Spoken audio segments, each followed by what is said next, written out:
Hello everyone, I hope you all are doing good. അപ്പോൾ ഇന്നത്തെ video എന്ന് പറഞ്ഞാൽ ഞാൻ എൻ്റെ കോളേജിലുള്ള ഒരു ദിവസത്തെ മോർണിംഗ് റുട്ടീനാണ്.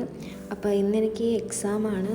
അന്നേരം ഞാൻ പുലർച്ചെ തന്നെ എണീച്ച് പല്ലൊക്കെ തേച്ച് റൂമിൽ പോയി. എക്സാം എന്ന് പറഞ്ഞാൽ ഞങ്ങൾക്ക് പ്രാക്ടിക്കൽ എക്സാമാണ്. യൂണിവേഴ്സിറ്റി എൻ്റെ തേർഡ് സെമ്മിൻ്റെ പ്രാക്ടിക്കൽ എക്സാമാണ്. അപ്പോൾ ഞാൻ ബെഡൊക്കെ ശരിയാക്കിയിട്ട് ഞാൻ പഠിക്കാമെന്ന് വിചാരിച്ചതാണ്. അപ്പോൾ പഠിക്കുന്നതിൻ്റെ മുന്നേ എനിക്ക് രാവിലെ ഒരു ബേസിക് സ്കിൻ കെയർ ഉണ്ട്. ബേസിക് സ്കിൻ കെയർ എന്ന് പറഞ്ഞാൽ സ്കിൻ കെയർ എന്നല്ല, ജസ്റ്റ് എൻ്റെ സ്കിന്ന് നല്ല ഡ്രൈ ആണ്. അന്നേരം ഡ്രൈ ആയതുകൊണ്ട് തന്നെ ഞാൻ രാവിലെ തന്നെ എണീച്ച് ജസ്റ്റ് ഒന്ന് മോയ്സ്ചറൈസർ ഇടും, പിന്നെ ലിപ് ബാം ഇടും, അത്രയേ ഉള്ളൂ. അല്ലാണ്ട് വലിയ സ്കിൻ കെയർ ഒന്നുമില്ല. എനിക്ക് അങ്ങനെ പ്രത്യേകിച്ച് സ്കിൻ കെയർ ഒന്നും ഇല്ല ഗൈസ്. പിന്നെ എക്സാമിൻ്റെ കാര്യം പറയുകയാണെങ്കിൽ തിയറി എക്സാം ഭയങ്കര പാടായിരുന്നു. ഇനി പ്രാക്ടിക്കലെങ്കിലും എങ്ങനെയെങ്കിലും പിടിക്കണം എന്നുള്ള ആഗ്രഹത്തിലാണ് പോകുന്നത്. അപ്പോൾ പ്രാക്ടിക്കൽ എന്ന് പറയുമ്പോൾ വൈവയ്ക്ക് ഒരുപാട് സിലബസ് മൊത്തം പഠിച്ചിട്ട് എവിടെന്നെങ്കിലേക്കും 5 മാർക്കിൻ്റെ വൈവയ്ക്ക് ചോദിക്കുന്നത്.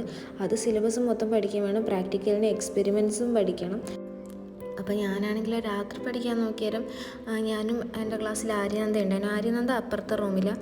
അപ്പോൾ അവളും വന്ന് ഞങ്ങൾ പഠിക്കാൻ ഇരുന്നേരം ഒരു 9 മണിക്കാണ് പഠിക്കാനിരുന്നത്. പിന്നെ 9:30 ഒക്കെ ആയാലും തന്നെ ഉറക്കം വന്ന് ഞങ്ങളങ്ങ് ഉറങ്ങാമെന്ന് വിചാരിച്ച്, പിന്നെ പുലർച്ചെ എണീച്ച് പഠിക്കാമെന്ന് വിചാരിച്ച് അങ്ങനെ ഉറങ്ങി. ഒരു 9:30 ഒക്കെ ആയാലും ഉറങ്ങി. പിന്നെ 5:30 എണീച്ച് പഠിക്കാൻ ഞാൻ ബുക്ക് തുറന്നേരം മൊത്തം പ്രൊസീജിയറും പ്രിൻസിപ്പിളൊക്കെ പഠിച്ച് ഇങ്ങനെ വരുമെന്ന് വെച്ചാൽ സമയം പോകും. അന്നേരം ഞാൻ വിചാരിച്ച് ഞാൻ തന്നെ എന്തെങ്കിലും മനസ്സിലാക്കി കുറച്ച് തള്ളാമെന്നൊക്കെ വിചാരിച്ച് അങ്ങനെ പഠിക്കാനിരുന്നതാണ്. പിന്നെ ഇനിയിപ്പോൾ പ്രാക്ടിക്കൽ ആയതുകൊണ്ട് കുഴപ്പമൊന്നും ഉണ്ടാവില്ല എന്ന് വിചാരിക്കുക. ഒരു 5:30 തൊട്ട് 6 മണി വരെയൊക്കെ ഞാൻ പഠിച്ച് പിന്നെ അത് കഴിഞ്ഞ് ഞാൻ ബാഗൊക്കെ സെറ്റാക്കി വെക്കാമെന്ന് വെച്ച്. എക്സാം ആയതുകൊണ്ട് അധികം സാധനമൊന്നും കൊണ്ടുപോകാനൊന്നും ഉണ്ടാവില്ല. അപ്പോൾ ചെറിയൊരു ബാഗ് എടുത്താൽ മതിയെന്ന് ഞാൻ വിചാരിച്ച്. അപ്പോൾ ഞാൻ ഈ ബാഗാണ് കൊണ്ടുപോകുന്നത്.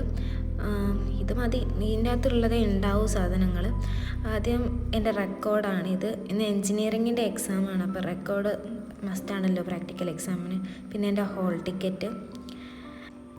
അത് കഴിഞ്ഞ് ഞങ്ങൾക്ക് ഒരുപാട് ഗ്രാഫൊക്കെ വരയ്ക്കാനുള്ള എക്സ്പെരിമെൻറ്റ്സാണ്. അപ്പോൾ ഗ്രാഫ് പേപ്പർ വേണം. അപ്പോൾ ഗ്രാഫ് എടുത്ത് വെച്ച് പിന്നെ ഞങ്ങൾക്ക് ഒരുപാട് വെയിറ്റൊക്കെ എടുക്കാൻ. എൻ്റെ എക്സ്പെരിമെൻറ്റ്സിന് ഓരോ സാധനത്തിൻ്റെ വെയിറ്റൊക്കെ എടുത്തിട്ടാണ് ചെയ്യുന്നത്. വെയിറ്റ് എടുക്കാനാണെങ്കിൽ ഞങ്ങൾക്ക് ബട്ടർ പേപ്പർ വേണം. അപ്പോൾ ബട്ടർ പേപ്പർ ഞാൻ എടുത്ത് വെക്കുന്നുണ്ട്. പിന്നെ പെന്ന്, പെൻസിൽ, സ്കെയിൽ, എക്സാം ഇതൊക്കെ വേണമല്ലോ.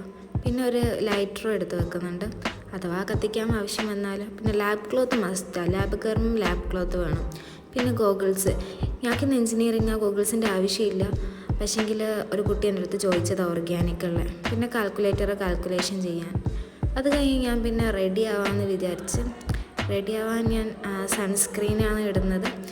സൺസ്ക്രീൻ ഇട്ട് പിന്നെ യൂണിഫോമും ഇട്ട് ഞാൻ റെഡിയായി. ഫുഡ് കഴിക്കാൻ 8 മണിക്കാണ് ബെല്ലടിക്കുന്നത്. പക്ഷേങ്കിൽ ഇയാളിന്ന് 7:45 പോയി.